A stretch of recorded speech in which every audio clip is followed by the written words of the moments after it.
Right, thank you for coming. It does feel like we're about to break into like religious fervour. This isn't a hymnal. You're here for the launch of our impact report for the last year, so thanks for coming along. The way that we thought that we were going to do this, the report has got obviously a lot of numbers in it, so we will go through that like a little bit with you, but feel free to take a copy of the report away with you. But what I wanted to do was speak to our community outreach team so that the numbers actually become more of the story of what we do, because even when we give feedback to our funders, we don't actually get to tell them very much. It's like, did you spend the money? I know. And did it do well? I know. And so like, we wanted to be able to share like where we've been, because it's quite a lot of places at this point, but then also share like the impact that we had, because it's more about the stories of the people that we work with. So I wanted to have a little bit of a panel. Now, full disclosure, Min is on annual leave. Before you're like, why is she no up here? But she is right there. So hi Min. Min is also on our community outreach team. So when we put together this report, we did a report for our post-pandemic, which was like 2021 to 2023. And it allowed us to generate a figure for our social impact. So if you invest £1 in Heartspace or spend £1 in Heartspace, what does that do in the wider community? And that gave us a figure of £6.27 spread over like 2.5 years.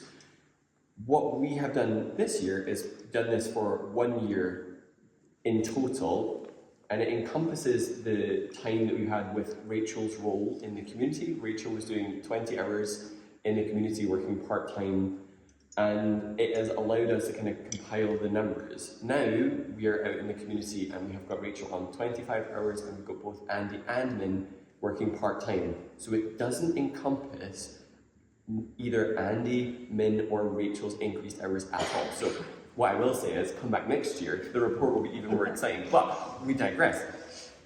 But what it has done is, it means that from like 2.5 years of it being like a £6.27 return, in 1 year, we've brought that to £5.60 in just 1 year. So it means that we've managed to generate like a really significant return on investment within that time frame. So we're really excited about that. And this is something that we're trying to communicate to our funders, that it's a good decision to like do stuff with Heartspace, because we're able to return that to the community. As we kind of go through, like one of the main things that we are looking at, if you flip past my narrative, there is a bit that says impact and numbers, and this is like one of the more exciting pages because it brings everything into like a nutshell with what we're doing. So in that 1 year, we have done a lot. We have diversified our chair yoga program and also increased like our donation offerings in the studio by putting on new programs.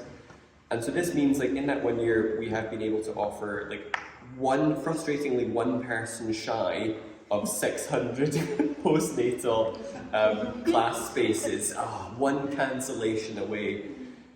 We've been able to offer like more than 1,000 prenatal places, 2,184 chair yoga spaces in studio. That's not even including the work that we do outside in the community that is predominantly chair yoga.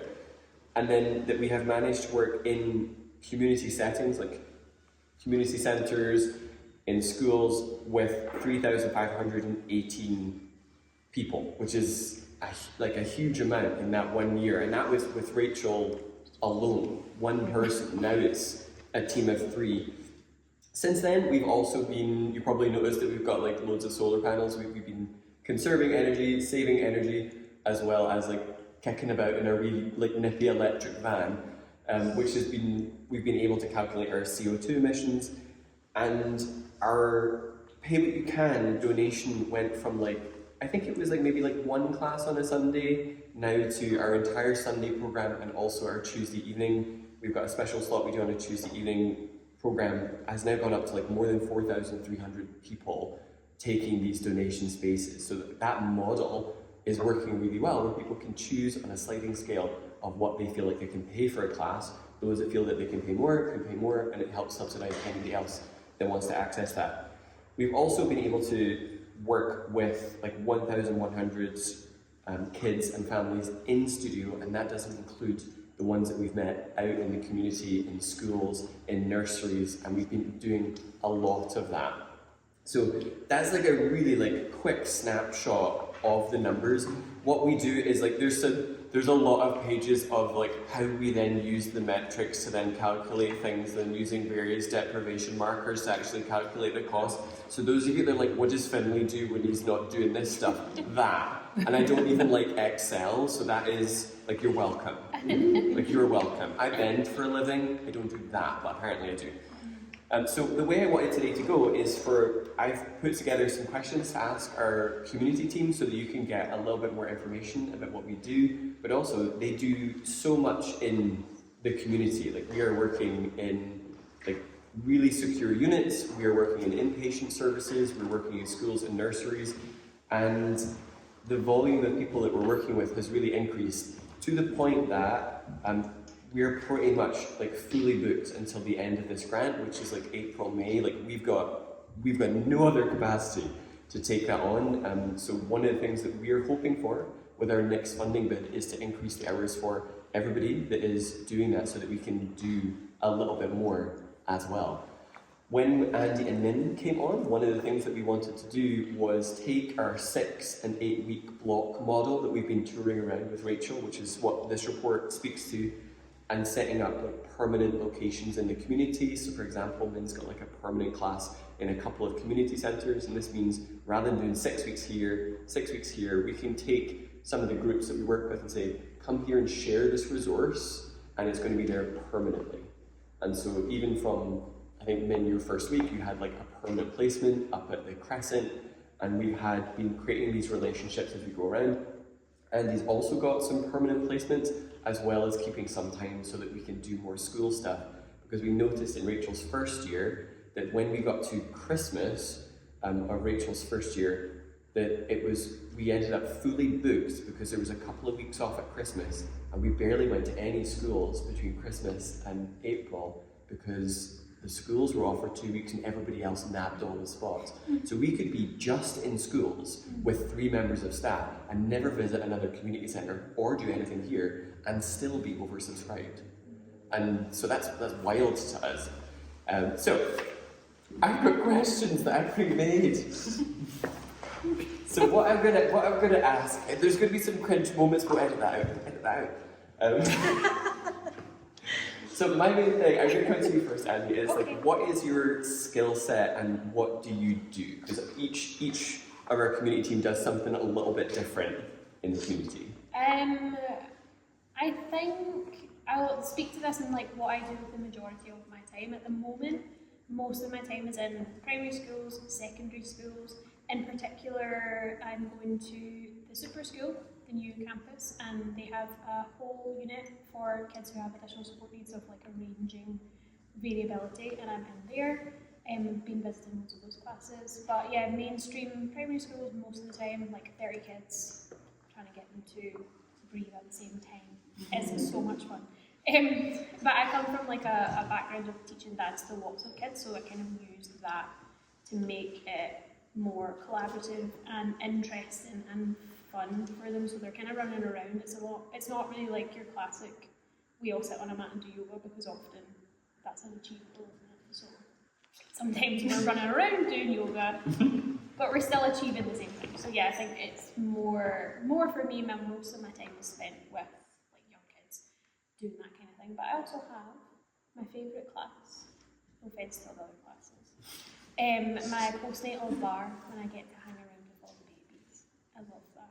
It's so much fun. And it's been like full and waitlisted since the first week. Yeah, it's so much fun. The babies love it as well. It's like baby nightclub, we call it. And they're so quiet because there's just like blasted music and the babies are like having a look. It's great. I love it. We're taking on the daytime club trend. Yeah. Me and the babies. Rachel, what is your skill set and what do you do, or maybe what you've done has changed? Yeah, I think coming from teaching in a studio and in a very kind of controlled, beautiful environment, I think we can all agree, like, we're spoiled at Heartspace. I think the skill sets that we've developed is like that, working within nurseries. I tend to work with nursery and up to maybe about P4 or 5. That's kind of where we're working with at the moment. And then out in the community where things maybe aren't set up perfectly, where we need to be a little bit more flexible. So it's and also having a trauma-informed perspective on what we're going into, because some individuals are coming from like really chaotic home lives. Even getting to the place that we were teaching is maybe a real struggle. So it's that. Nursery in particular was something that I hadn't even really opened my eyes to, and in the first couple of months of the first year that I was working here, nurseries weren't really something that we went to, and it's probably predominantly what I'm doing at the moment. ASN provision, working with different schools in their nurture programs as well. I think, again, to bring it even more into focus, it wouldn't just be schools that we could work with, it could be simply ASN provisions within schools. Yeah. It could be even as niche as that, and it's the change that you can see in those classrooms, or the support that the teachers feel of you coming in and just being able to maybe do something slightly different and work with the individuals. That's been really amazing to see. I've really loved that, and it's an area that I might not have kind of ventured into on my own, but yeah, I've loved it. But thinking about skill set, you've also been doing like sound baths in the women's prison as well.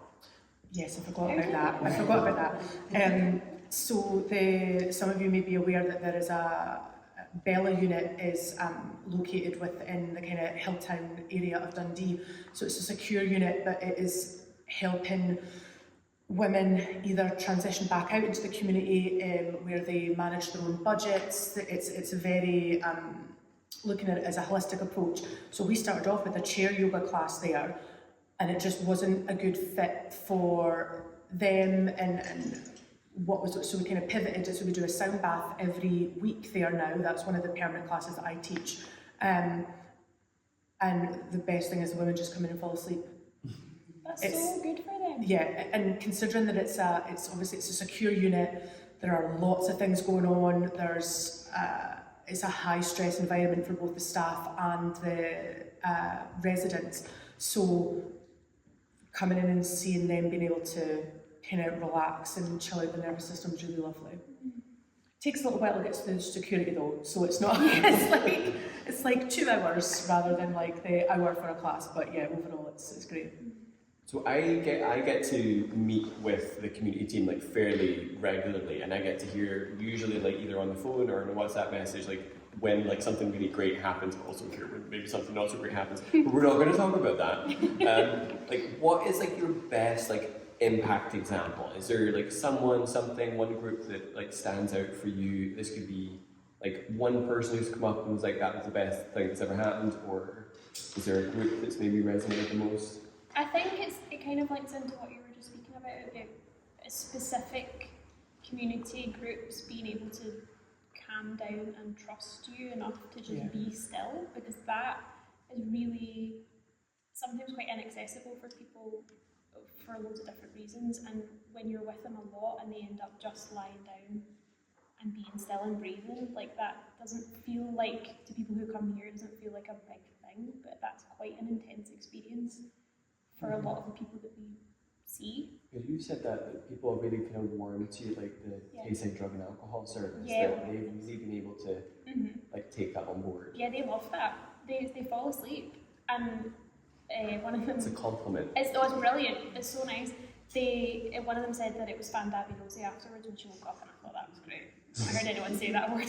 That's the next Heart Space t-shirt. Sorry. Yeah, fandabuloso. Yeah, no, them in particular, they really like it and have then been able to use those techniques for themselves, like when they're going to sleep, because for them that's quite a big thing, that they don't sleep very well. Winding down and focusing a little bit too much on what you're thinking and feeling is often not where they want to go. So having things that we do in class together that they can take and they can use in life, like that's amazing. You can give people that. I feel that one of the most kind of meaningful or impactful things is when I started to do this for a little while and I started to see crossover between groups. So in particular, one of the key areas I was working in would be like the kind of Whitfield, Fintry kind of area for a little while, and located in the Bolumby School, working with the young carers, and then working with amazing partners at Roundhouse and then at the Crescent, and we'd start to see crossover with the children that might go to the young carers group, that they would come to a different class because they'd had the confidence to be able to come along. But then also when we ran family sessions, you'd see families kind of pop up in Heartspace. So sorry, I'm getting a little bit teary about it. It's just the fact that knowing that they live at that end of the town, the financial commitment to maybe try and get here, the time commitment, and the parent kind of coming out of their comfort zone to kind of support their kid in something that they found really meaningful in their school environment. I just found that really, it was really lovely. And getting to see the parents interact with their kids in true joy and excitement to see their kid be able to do something that they didn't know they could do, or to help them. And that was, that's been really nice. It's really nice. Obviously we kind of take it for granted a little bit here, but that parent knows that they can come here, that the mats are provided, all the props are provided, and that they can, if they're doing the class, they get to fully participate. But if you want it to sit at the side, they get to have a cup of tea and just sort of sit there for the whole class, which is really nice. So with that, maybe this might be a very similar thing. Has there been any particular heartwarming moments for you, maybe with an individual, that you're oh, this was amazing, or? Yeah, there was a young person in the Bolumby Carers group in particular.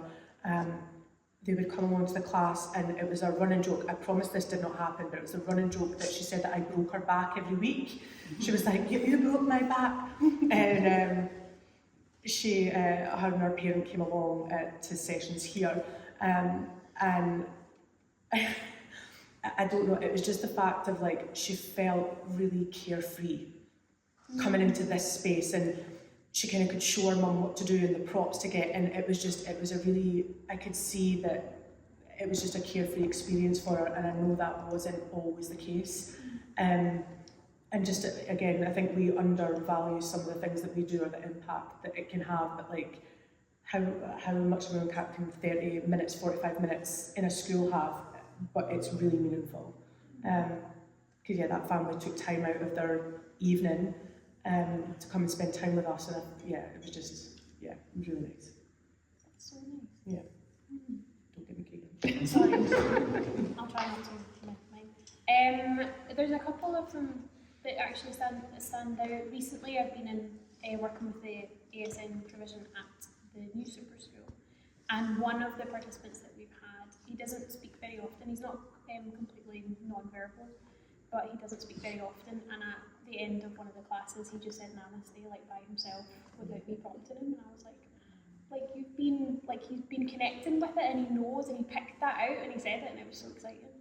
And another thing in a similar environment up at Kings Park, I work with a class, there's maybe 7 or 8 of them, and we do a mat-based class, we sit on the floor, and sometimes it can be a little bit too long and everybody starts to get a little bit fidgety, and some of them can get quite frustrated, and when they get frustrated there's a stimming that happens, where they do a repetitive movement, and often it can be against themselves when they get quite frustrated, and one of them was doing that, and she kind of hits herself in the head when she does that. It makes a little bit of a noise, and one of the other participants just went like that and was like, "You do yoga," and I was like, "I'm not going to cry, but I'm going to keep teaching. It's really fine." The way that they all connect with each other, and they help each other, and especially in environments like that, they kind of suggest things to each other no, Christopher, do this. It's really nice. We're quite fortunate we get to see that. For me,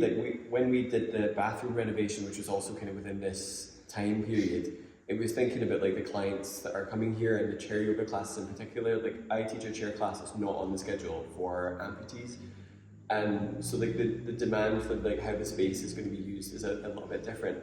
But for me, when they come in, the bathrooms hadn't quite been open to everyone else yet, and they went in to have a wee look. And it was when one of our wheelchair users, when the carer noticed that the wheelchair user could see themselves in the mirror because it's angled downwards. And she got really emotional. She's like, "Nowhere thinks about us." And that was I was like, it's just a mirror, but I love it. Yeah. It's nice. So what do you think is kind of different to the way that we are approaching things compared to other models? Obviously, we're going out and doing like 6 and 8 week Yeah. blocks, but also like we're trying to not just be here. Yeah. Mm. If you don't know me jumping in and it just, I think a lot of our success in being able to connect with groups was that we kind of talked about this right from the start, was that we would try and graft onto existing groups. So, for example, the Finmill group that you'll see in the impact report, that was an existing group that was on a Wednesday, and they gave up a little bit of their time together for us to come along and deliver a chair yoga class.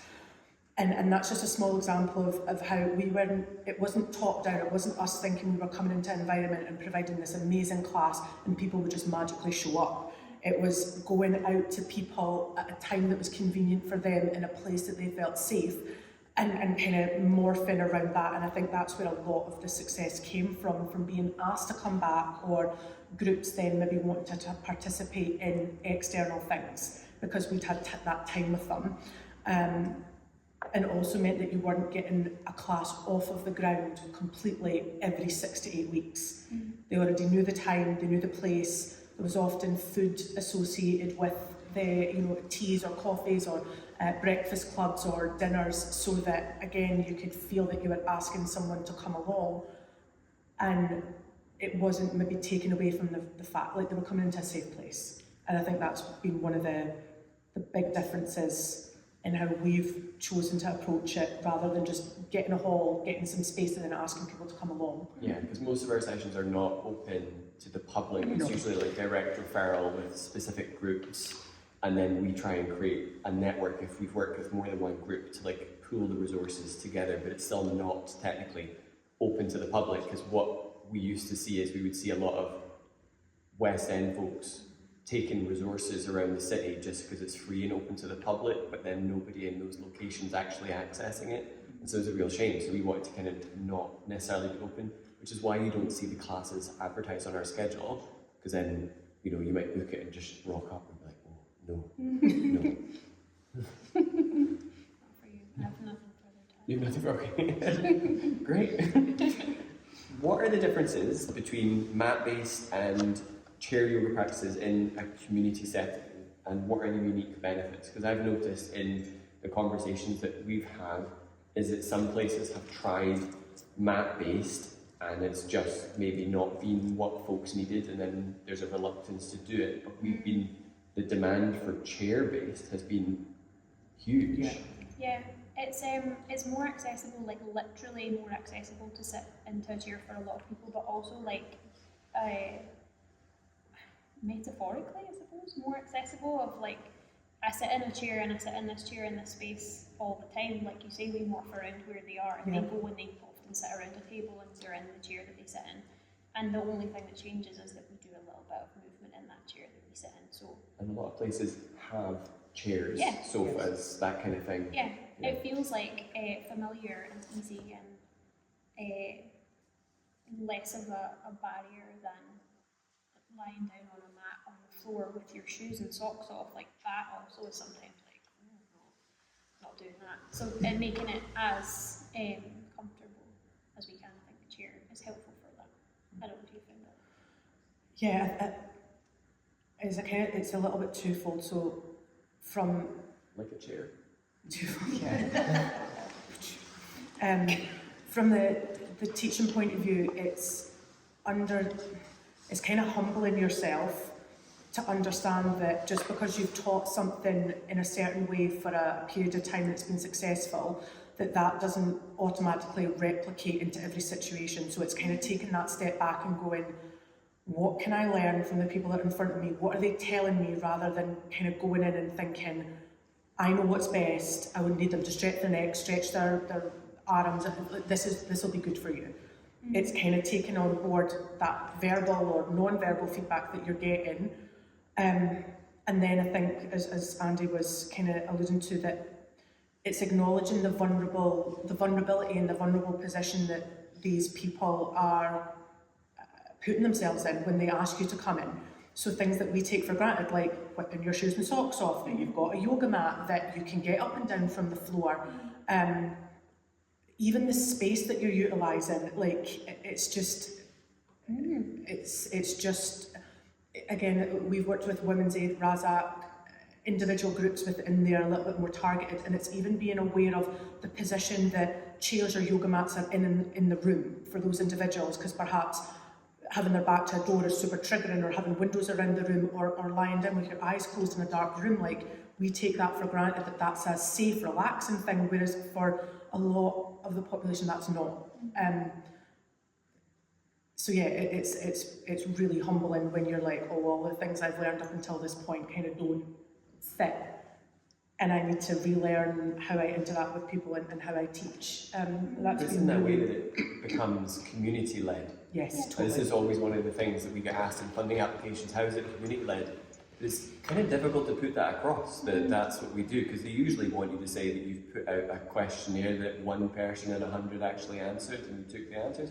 But actually, we prefer to speak to all the participants and get feedback week to week on what they actually might want to do. But just to touch on that just for a second, because I get a wee bit of a bee in my bonnet about that as well. It's like, but it's understanding that, like, putting out like a questionnaire or a poll, yes, to a certain demographic that is accessible, but you're not taking on board the fact that individuals might not be digitally literate. You're not taking on board the fact that that might be really a vulnerable position to put somebody in, because they are not at a stage of literacy that they feel confident and comfortable in interacting with that. And also, you're asking for feedback from someone in a bit like, tell me, like, I'm looking at you, Min, just because I know, but like, tell me what you think about this. It's like, and by the very action of doing that, It's you're like somatic dominance. Yeah. You're like, you've just done my class, say something nice. yes. Yeah, I get it. So my favourite type of feedback is the one that you kind of hear, like via a third person. Like, my auntie went to your class and she told me that she really liked it. And I'm like, well, because why would you go out of your way to tell me that if your auntie said she hated it? Like, do you know what I mean? I sometimes feel like funders are looking for like the full violin out sob story, but actually I prefer that. Like, I prefer that. Yeah. So my other question, how does movement in yoga support new parents, kids and families to secure sort of familial attachment? Because I know that we work with people like from pre-birth, birth on. Yeah. I love doing the prenatal classes because I like reminding the pregnant people that they just have like bodies that can move also. They are growing a person, and that's kind of where all their attention is, and that's probably where a lot of people are seeing them for that period of their life. But like, also, you have a body and you can work it, you can feel nice afterwards, and same for, particularly for baby bar. I've taken to, after a long time, like, I just put that out there, if the babies are crawling and running around everywhere, I've spoken to the parents and said, if that is happening and you want to continue with your movement, I am more than happy to pick your baby up, because I do this all the time. Like, this is about you moving your body, and also then modelling that for the babies. Like, they see their parent being strong and like working hard, and that's really effective for them then having really good like relationships with physical activity later on, and then that leads to them when we meet them in school, when you meet them in nursery, like, they're more used to seeing what that looks like, and having movement be like part of your day, and then it goes up into when I meet them at school and they're a little bit older, and then eventually they come to the classes, and a lot of it, I think, is about like autonomy and appreciation of your body. For me, is anyway. For most people that I encounter, that's kind of what I'm trying to push. Yeah. One of the things that kind of took me back, especially with the family classes initially, because we obviously ran a family programme at Heartspace for years and years and years before it became kind of part of what we're doing out in the community. And one of the things that kind of took me back was that you'd think it would be the little ones that were where maybe the struggle was, but actually, when we're talking about familial ties or how to kind of bring confidence into a family unit, it's a lot of the time it's through the parent. Because you see the parents sitting on that mat and looking really vulnerable and like, oh, my kid knows how to do down dog, but my back's sore and I'm not in a good mood, and like, oh, how am I supposed to help like that, model it? So it's trying to make it, trying to overcome that. And like that, if a parent is coming along or a caregiver is coming along and they're not feeling the best, like you could support your child from your mat. It's like with your intention and, you know, and how you can guide them. So that's been a big thing post-COVID as well. A lot of the community classes were based around trying to bring family units back together out in the community, and I think that's where Roundhouse do an amazing job as well. Like they do a lot of stuff around, they asked us to come in and do like family groups, and connected with then having a nourishing meal on the back end of that, so that families didn't have to kind of choose between either travelling here or having something to eat as well. So it's, In the work that we've done, what are some of the barriers and maybe some of the non-obvious barriers that you've encountered kind of going out into the community? Room rental. Room rental, yeah. Oh my god, people are obsessed with room rental. So Yes. one of our stipulations is obviously that we're coming in and saying, we are providing these sessions for free, we're bringing all this stuff, we'll tidy up after ourselves, and then we still find ourselves being smacked by a bill to be like, pay us for the room. Like, damn. It took a little while, but I think it's starting, it has definitely kind of gotten to most groups now that we were coming in as like freelancers or from Heartspace to deliver a class. It was like, if you have a group, if Or you to have... generate income. Yes. Like if there's a group or a community that you want to kind of target for physical movement or social inclusion, or are feeling socially excluded, we'll come along and deliver that session. It's we're not looking to derive income from it, and now that's kind of really starting to take shape. But initially, that was when we were kind of reaching out. It was like, you can rent this room for 50 quid. It's like it wasn't quite what we were going for. But that's probably one of the biggest ones, if I'm honest. Yes. I think the non-obvious barriers are things that we've already spoken about, like the accessibility in terms of people feeling a bit removed from like the process of a yoga class, like that kind of barrier of the shoes off thing, like accessibility that way, is sometimes one you don't expect. Yeah. Until you go and then you're like, okay, this is how we see what it is that we're about to do. Yeah, totally. What about people's like preconceived notion about what a yoga class is going to be? That also actually, a lot of the time when you say to people about yoga, the first thing they say is, I'm not flexible. And I'm not flexible, pal. And so that's fine. Like, we're just going to do this together. It's not about you doing the splits today. Because that's not going to happen. So yeah, I think there are notions of that, because it can feel like quite a middle upper class thing to do. And so I've seen Rachel do this actually like really so well, like in certain community settings. We're teaching the same things, we're teaching the same movement, but the way that you label it and the way that you explain it and the things that you focus on are different. Like when we went into the group, I can't remember what group they are, but they had just done the kilt walk. And they yes, yeah, they needed to stretch. So we were doing loads of stretches, and stretches that you will all have done in the yoga class, but we weren't like, go tall through your spine, focus on your breath, and that's all totally valid, but just not in that setting. It was like, this is going to affect your hamstrings and your glutes, and we need to stretch that because X, Y, Z. It's like learning how to explain yourself differently. Because the information that they want is not necessarily the same in every kind of setting. Yeah. And then, do the digital resources and other sessions that we offer here help in your community role?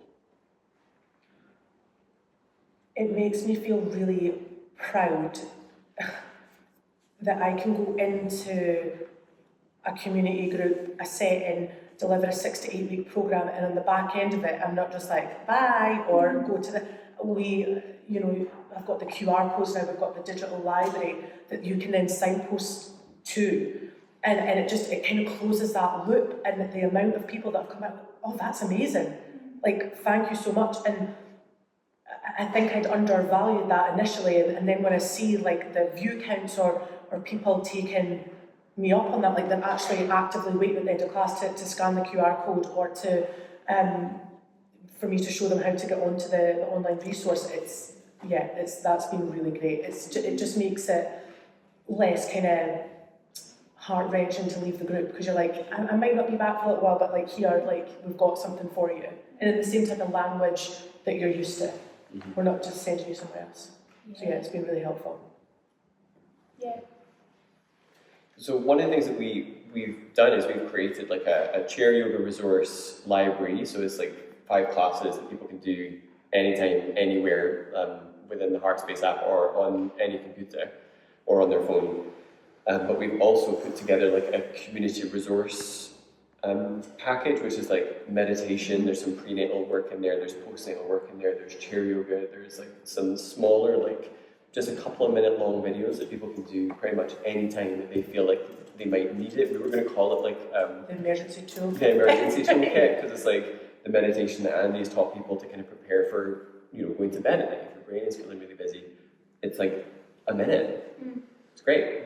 You can do it, just so you know. But we're putting that together, but it's one of the projects in my mind is to try and grow that library, because we are not restricted to just Dundee. Like that can be anywhere. We don't need it to just be here. So that's like one of our next projects that I kind of want to do, is to kind of really build on that and create a resource that is just there. Otherwise, if our project finishes or we finish up somewhere, it's like they were saying, we've done 6 weeks. See you later. Like 6 weeks in one person's life is not a huge amount of time to develop a lifelong habit or an attachment to a practice. But hopefully it's a bit of something. But this is where like the shift of working 6 and 8 week blocks and then shifting towards like permanent placement with our other 2, and then the fact that we've got permanent classes here, we're kind of doing what we can in that, in the hope that maybe we can expand that digital space. And also we took the chair class digital. So on a Monday we do a chair-based class within Heartspace, which we've done for a really long time, but then we added in the Zoom component so people can log in online. But it's also, it means that if the weather's bad, or if somebody's unwell, or if they have caring commitments, they don't then have to give that amount of time to come into the studio to do the class to then come home again. I think the class, I really like that. And there's some people that have never made it in the studio, but are there every week and doing the class online. It just means that people have options. It's thinking about it for 2025 and onward, rather than just like this idea of this is what it's always looked like, this is what it's always going to look like, and then just hoping people kind of... Dare I say flexibility? Yes. I was purposely trying not to, but yeah. You've said it a few times, it's not just not original from me. So with, that kind of brings us to kind of like the end of like our like, little panel discussion, but I do want to kind of open it up to some questions. Alan is gesturing at me for reasons unknown. It's not just Dundee. Oh yes. Tayside. Feel free to look up Tayside's geographical constraints at your leisure. Thanks, Alan. Yeah. So yeah, we are going as far as like Perth. We're out in like Arbroath, Montefieth, like we're like, everywhere. And then we've got a project that we're kind of waiting to hear back from that will be like, to take it like on Angus as well. We're kind of waiting to hear back about that. So we're the situation that we're in just now is that the roles for like Andy, Min and Rachel are funded by NHS Tayside Charitable Foundation, and we also have some support for the van and some of our resources, travel, kit from the Northwood Foundation. But like even just this week, I've had another 2 funding rejections for projects moving forwards to try and sustain this moving forwards, and it starts to get a little bit scary. Last week, another sort of big community-based yoga project called the Edinburgh Community Yoga, they've announced they're closing their doors because they have not received their funding. And that means all projects, all resources, terminated, finished. And I've even said to them, is there anything that we can potentially take on that can help you continue that? And I think I don't even know if we're going to be able to try and like save any of their projects. But it's the scary thing in the third sector. When the money disappears, it's just gone. And that's it. And we don't want that to happen. So we're quite fortunate in that, like by being able to offer classes, we're able to kind of generate stuff to kind of keep the lights on, and worst comes to the worst, we can still offer things here. But we think that the community work that we're doing shows a much bigger impact, and our hands have been bitten off over the last like 18 months to have the demand, to the point that if I made each of you full-time, I'm pretty sure I could occupy your time completely, but we're not at that point of having those funds. So like our next bit is, we get to this really awkward point at this point in the year where we don't know if there's a future past April. And so we now, our booking window, we're fully booked until April, but after that, groups are asking, we're like, we don't know what to tell you. We can't book anything, sorry. So we are not able to future-proof or future plan. And it's like a really awkward place to be, and we love it to be different. So this is why we wanted to do like an impact report and kind of chat to you all about the stuff that we're doing. So if you've got questions, we'd love to take any questions, even if you're like, this is an outrageous question, ask it. If it's about my personal life, I'm afraid I will not answer. All right, we do about 28 classes a week. That's 28 different groups we're working with. Inside students and outside students. So that's a lot that just disappear. So we're like, come on,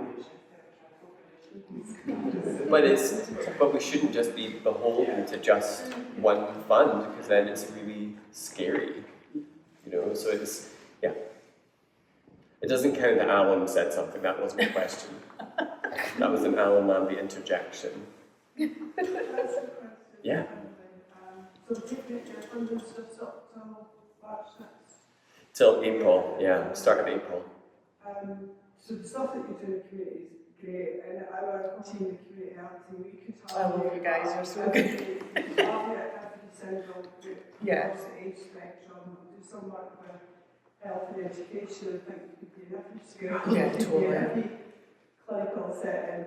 How do you decide? How do you prioritise? When clearly there's so many Yeah. groups that, is it first come first served, or do you have another kind of model that you? I think what initially it was more based on if people would reach out.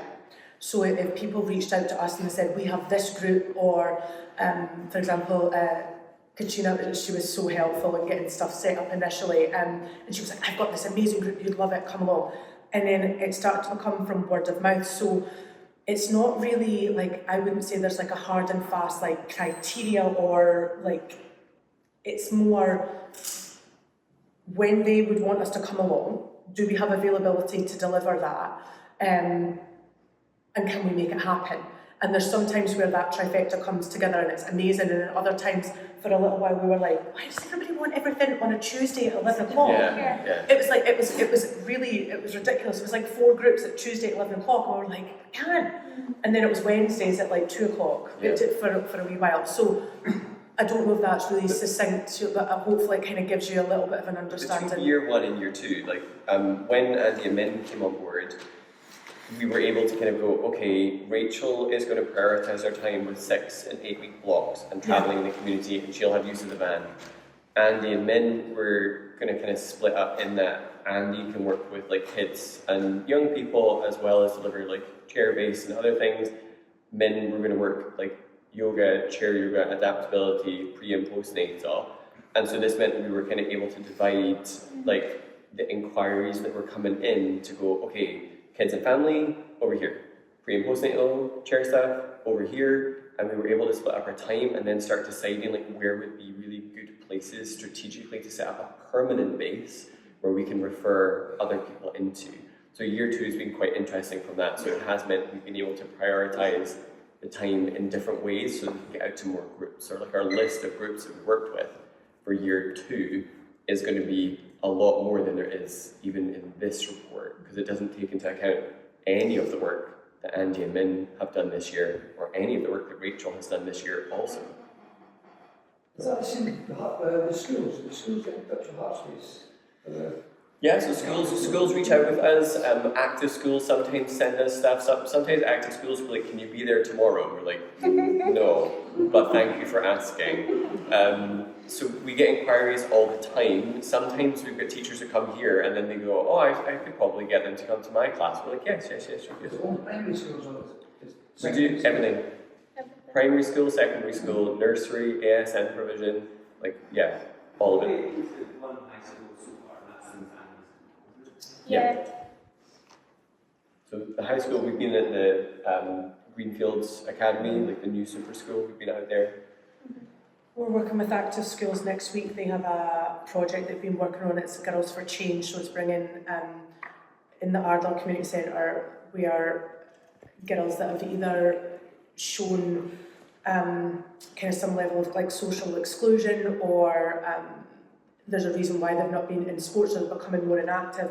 And Active Schools have put together an amazing programme where there's NHS support, there's mental health support. We're coming along, there's a clothes donation as well.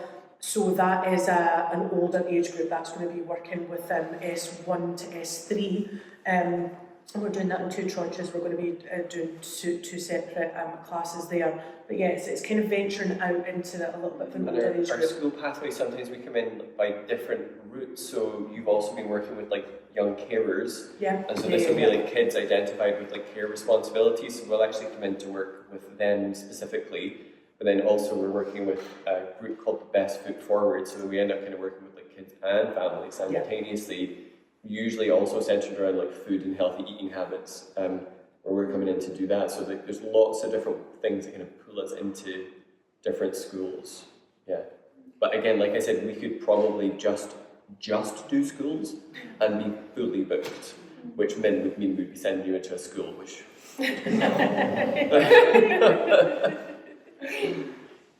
but we're not doing that, just in case you thought that was just a surprise. You said that there's a secure units and things. Have you managed to get into the prisons at all? Is that? Yeah, that's the Bella unit. The Bella unit, it's not an open prison, but not like in the sense that Castle Huntley is, but they work volunteer release programmes. They have day release as well. One of the other secure units, not from a incarceration point of view, but it was Kingsway Care Centre. Yeah. So that was one of their units. That was a locked secure unit for the safety of the individuals. So that's kind of where we've been. But not like from the SBS, prison service as Yeah. such. Yeah, but Bella unit is a part of the SPA. Yeah. There were talks of us going to Castle Huntley in Perth, but there's just a little bit more logistics that we have to sort out if we were going to do that as well. Whereas the Bella unit was like local. Yeah. And it's slightly different. Yeah, and it was supporting women with that transition out into the community as well. So it kind of fit all the, as we're saying, it kind of fitted all the kind of criteria that would make it an impact. I just wondered, Yeah. because that was my background. Yeah. I just wanted to respond to that. Yeah, they're probably one of the groups that where it took us a little while to get everything set up because you need a partnership pack, you need all that type of stuff. But then once that was in place, the staff are super supportive. Like they've moved things around, like the fire alarm testing. They would move different groups to accommodate us It did to take come them in. a wee bit of time to move the fire alarm. Some gentle feedback was supplied, and then they moved that. But yeah, like the residents have like chosen different programs to then allow them to be free at those points in time. So we know that it's actually Because I know that as an organisation, we're really slow moving. I was just curious. Yeah, Well, like it's, the head honcho was like keen to get it moving. yeah. Cool. Any other things? Yes. So whenever I think of art space, I think the first word that comes to mind is community. And as part of the community sitting here today, I feel very inspired and proud of all the amazing work that's going on. And I just wondered, for anyone listening who maybe wants to support your goals in the next year, what can we as a community do to support everything that you're doing in the year ahead? So coming along to classes is obviously like one of the things that directly supports. Like it literally keeps the lights on, keeps the staff national insurance bill paid, you know, all of these things that like really we struggle to fundraise for in that sort of larger scheme. Like for us, it's also like if we put out a post, even though it may not be the most exciting thing, and I think when people come to like look on Heartspace socials, they're just looking to see if the class is on or if it's been cancelled. But when we share stuff about the community setting, like comment on it, like it, like share it, even if it's to like your uncle who doesn't use social media ever. Like all of that actually helps amplify, and it doesn't that doesn't seem like much, but actually that really helps because sometimes like just put it in front of people when they maybe need to see it, and actually that's a really powerful way to like actually engage in community work without necessarily going out there and shaking the coin bucket, which you also can't do because you're not going to do that with a coin bucket, so that you can get like the donations. We've got donation pages. We set up like fundraisers, things like the Kilt Walk. Those help bring in like a little bit, but like they barely scratch like even like 1% of like what it costs to then deliver the services out in the community. Like so we're like quite low on the donation end. So for us it's about like if you know that you yourself have an experience at Heartspace and you know what it means to you, it's also sharing that. Like that's really important to us. You also meant like it's not just classes, everyone who's been to a retreat, any cost from that will direct back into the student. Like That doesn't- any People think 29 home is a place, we do not. No. We do not get any extra. It's all goes back into the Like, charity. workshops, retreats, events, anything like that, all of those things are putting money into the charity that then helps it run other things. So it's like if you're going to go and like do like a bougie retreat somewhere, do it with us, because at least keep it, you're laughing. Oh, But yeah. if you know that if you're going to go on another Spain retreat, but you could actually do our Spain retreat and know that that money is going to charity and actually helps like pay for that, great. You know, so it's that kind of thing. It makes it a slightly easier ethical decision when it comes to like where you're going to do your class. Here, you know that it does a lot in the community, and so that's one of the narratives we want to try and put out there, without constantly going on about it. Because Alan sometimes tells me, like, is that another thing about the community folks? I'm like, yes, it is. I think also like sharing things like that on social media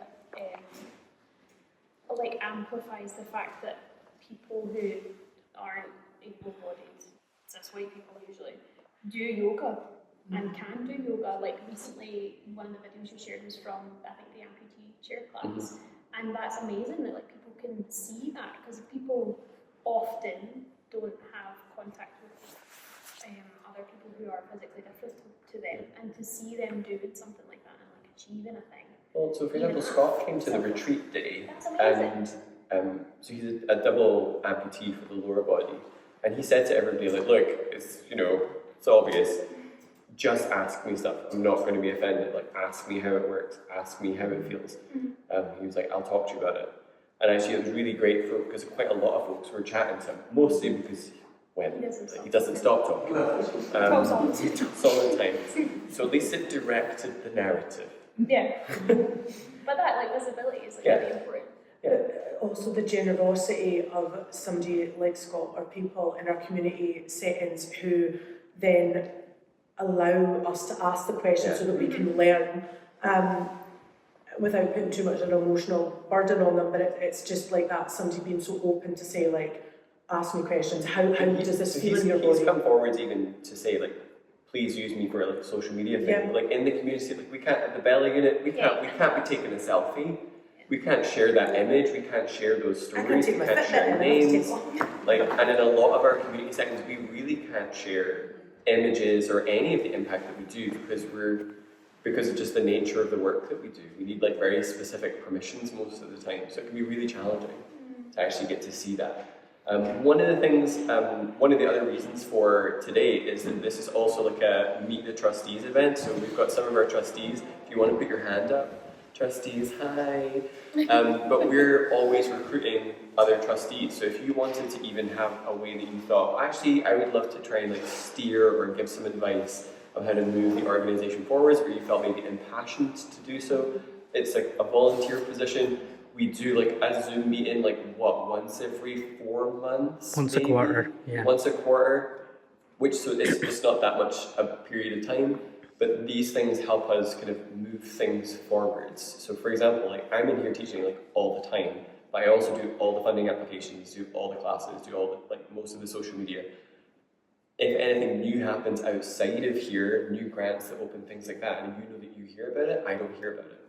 So like send me anything. Maybe that's, if you see something, you see a poster up about a new event, you see a poster up about our competition,